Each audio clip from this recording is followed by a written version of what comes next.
This is Bill Hartzer, and this is the Digital Marketing with Bill Hartzer podcast for June 30th, 2022. Lots of things to talk about this week. Another Google ranking update, June 27th and 28th. As you can see, these are usual and regular, and I'm not really not very surprised, to be honest with you, that we're continuing to see updates. Also moving on, so Alan Kent from Google has actually shared 8 e-commerce SEO tips in a video, and a Search Engine Roundtable has the video linked on their site. I've not had a chance to review it yet, but I'm not sure if it is very technical in nature or if it's just kind of high-level SEO tips.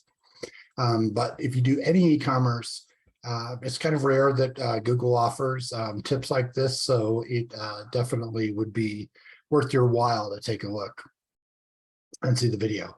So Google has said that they will index a page that is under 15 meg in size. They say that their limit to indexing a web page is essentially 15 megabytes.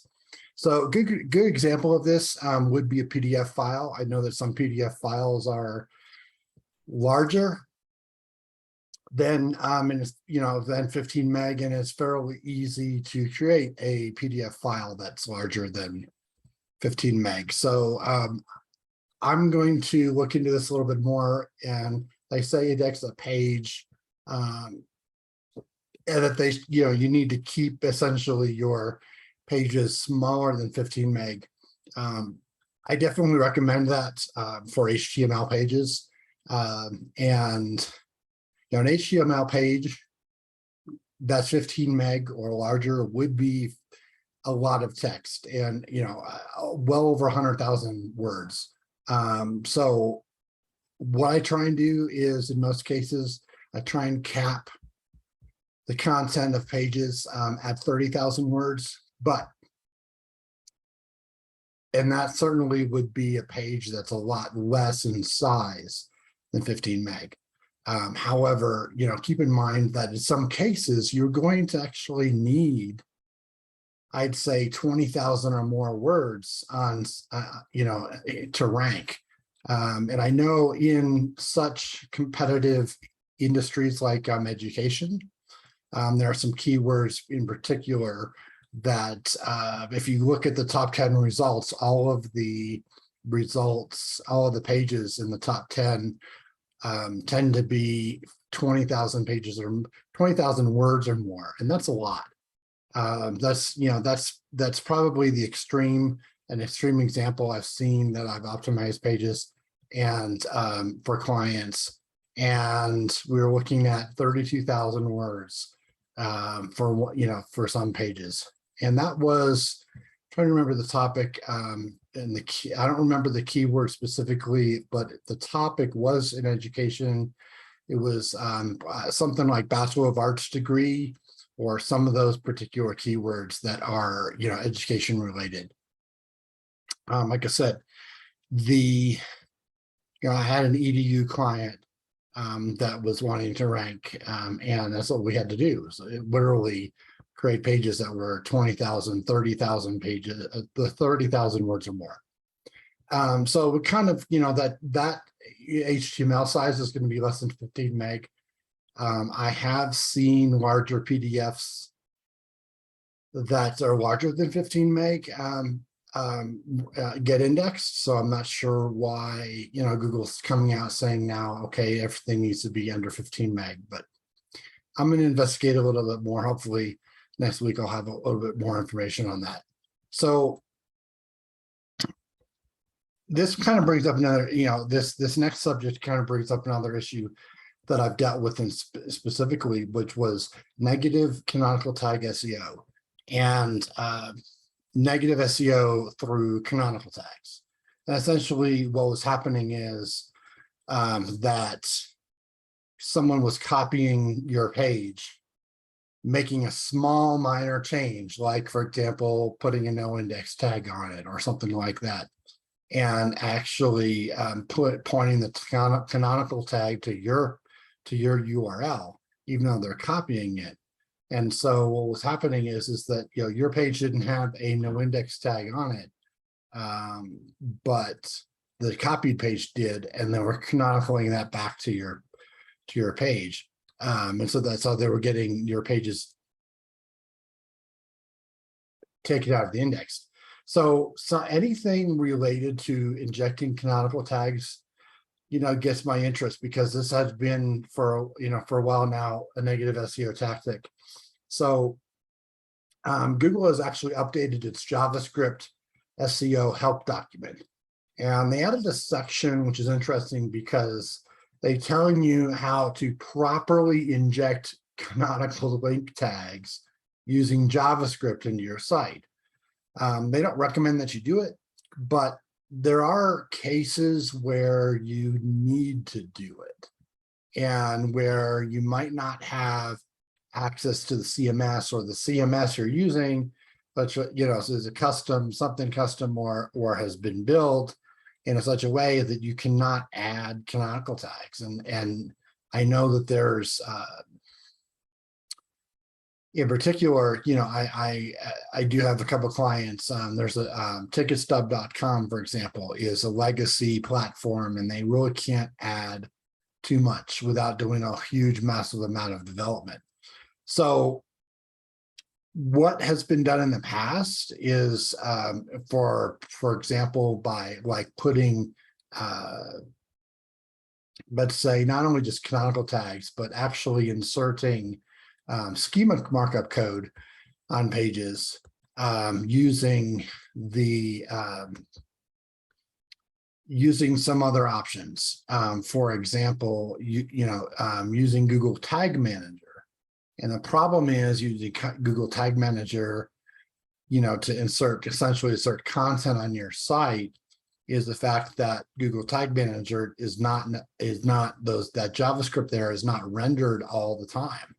And so there might be some times where the canonical tags or the schema markup code, if it's used through Google Tag Manager, that actually can be a problem, because sometimes the schema markup code would be there on your site and sometimes it would not. So, but there are ways, apparently, using JavaScript to basically inject that into your, for example, a canonical tag into your site. So in that particular case, I want to make sure that essentially that it cannot be used in a negative way.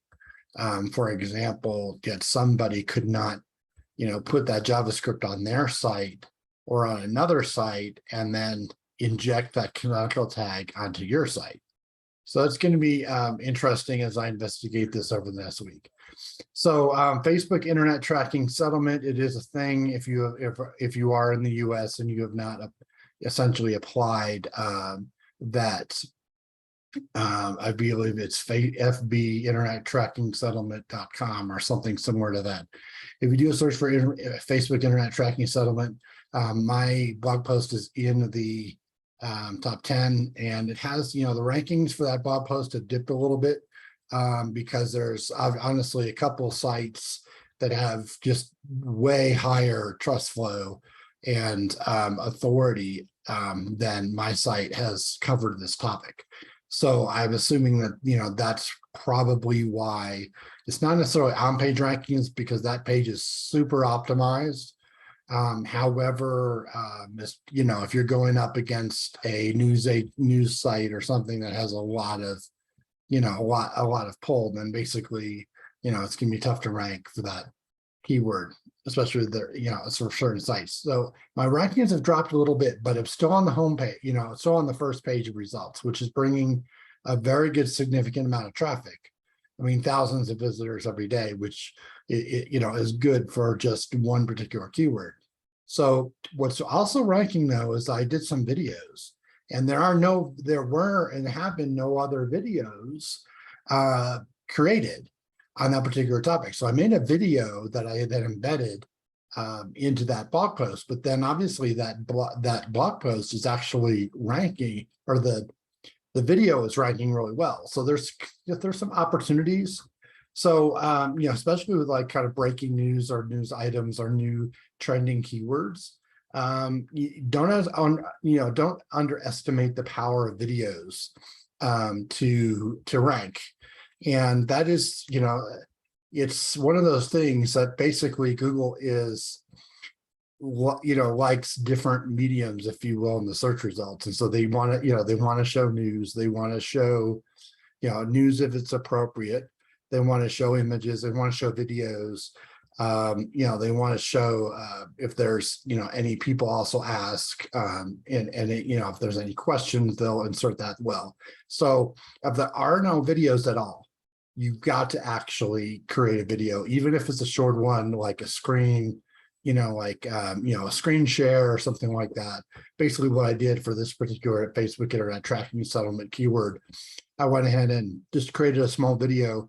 Turned out to be like 4 minutes, but anyway, it basically how to submit your data, your information, basically to be a part of that tracking settlement. So just showing the site and so forth, going through that, and that actually is ranking. And then I did a podcast last week where I mentioned basically Facebook internet tracking settlement in the title, and then I mentioned it in the description of the video because that was something I mentioned last week. I might actually even mention the title again on this because I'm kind of talking about it. I may actually mention Facebook internet tracking settlement again to see if this week's video can actually get on the front page for that as well. I'm not, the original video and then last week's video, and then I'll see if I can get this week's video in there too. We'll see what happens. If that's the case, then it will be minutes after I upload it to YouTube that'll be in there. So it should be very interesting.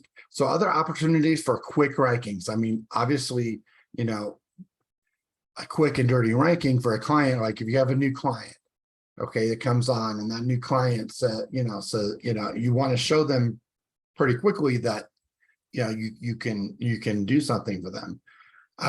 And so, if we can get some quick rankings, a blog post, you're looking at, doing some FAQs.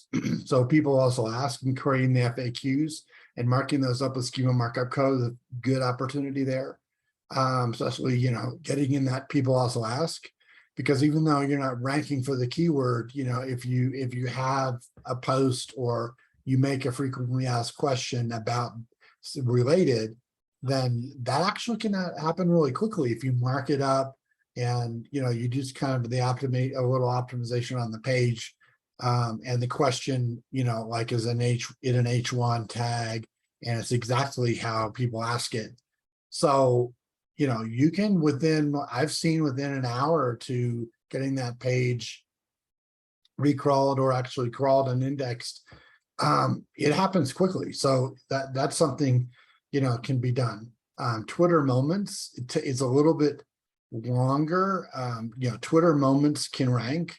So what you'd want to do there is tweet about the subject and put several times, and then create the Twitter moment, and then create some links over to that Twitter moment if you can. Probably embed it if you can wherever it's appropriate and so forth. Embed it on some pages, and that actually can rank as well. But faster rankings actually are videos. So any trending keywords and the results do not currently have a video. And breaking news or like I said, trending keywords, if there's no videos in the results, bam, you are going to create that video, even if it's kind of like an automated thing or whatever it is, you can get that in there, and it happens within minutes. The other opportunity is getting your site into Google News. So even if you have just a blog, right, your blog on your site, you can get that into Google News. So essentially what you need is you need that blog's RSS feed, and that's all you that's essentially all you need. So what happened was, I've owned, let's say, 80 plus, a bunch of news websites, over the years that I've created. And so my whole goal for several years was to actually create these news websites and get them into Google News. Well, up until COVID happened, the submissions for Google News were always manually reviewed by a human. And when COVID hit, they severely cut essentially the employees, and they made that process, submission process and handling of Google News through publisher.google.com, they made that automated. And so basically what's happening now is that you can create, essentially, as long as you have a feed, on Google, an RSS feed for that content, you can get that, pretty much you can get that into Google News. And so that's a huge opportunity.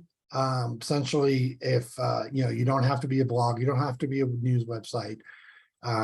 If you have a blog on your site, you can get that into Google News.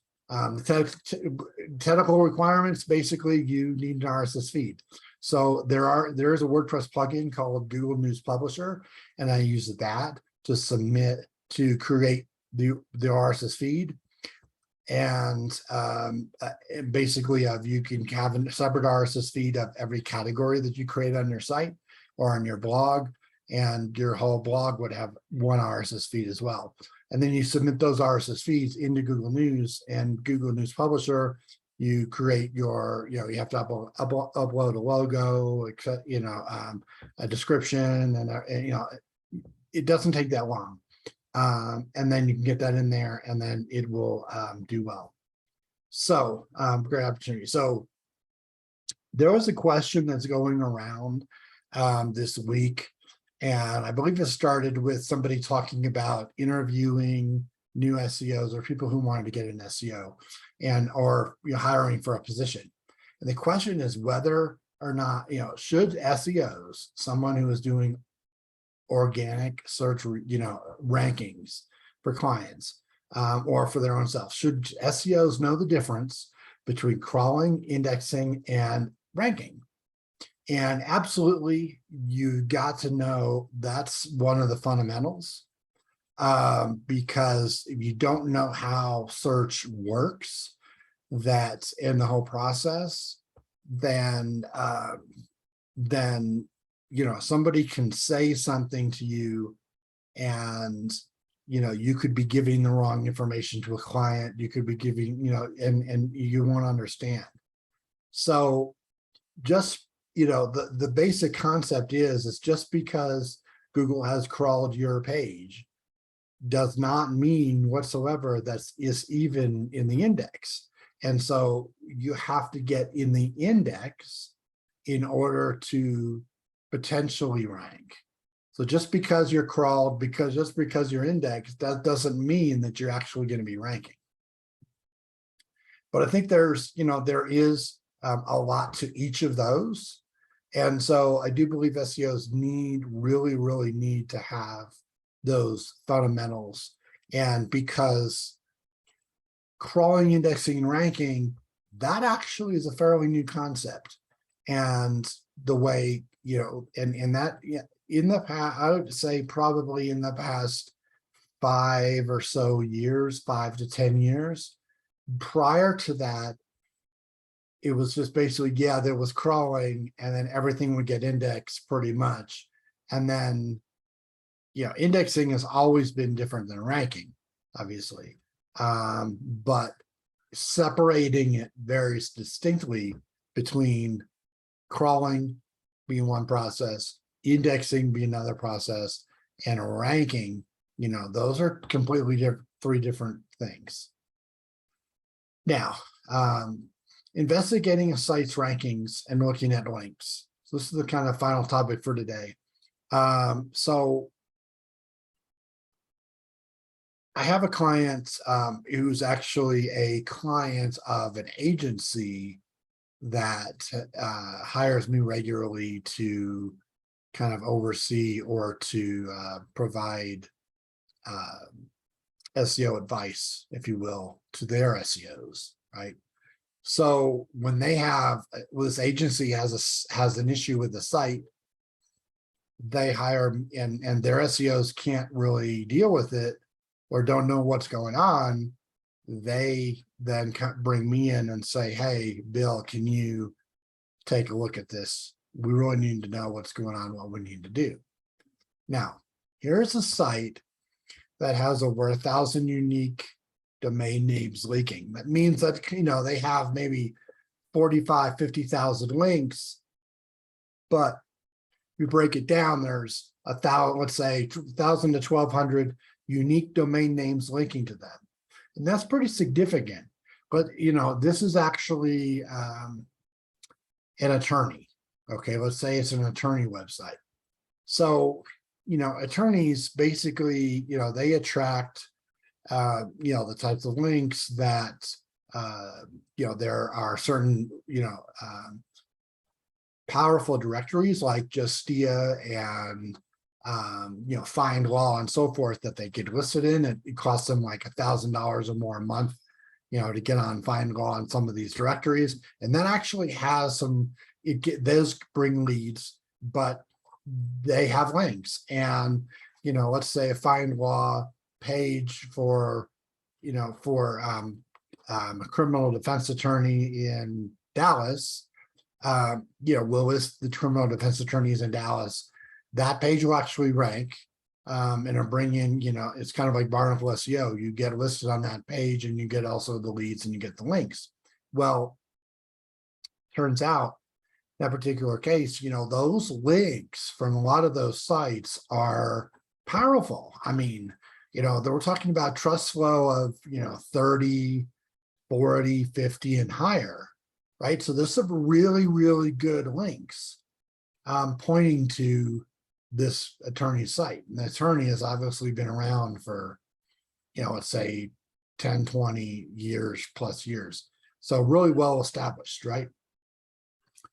The sites, the site is actually having some ranking issues. And digging into this, I have found that, and even talking with Majestic, I'm a Majestic brand ambassador, by the way. So essentially they're brand ambassador for the United States, handling a lot of their, you know,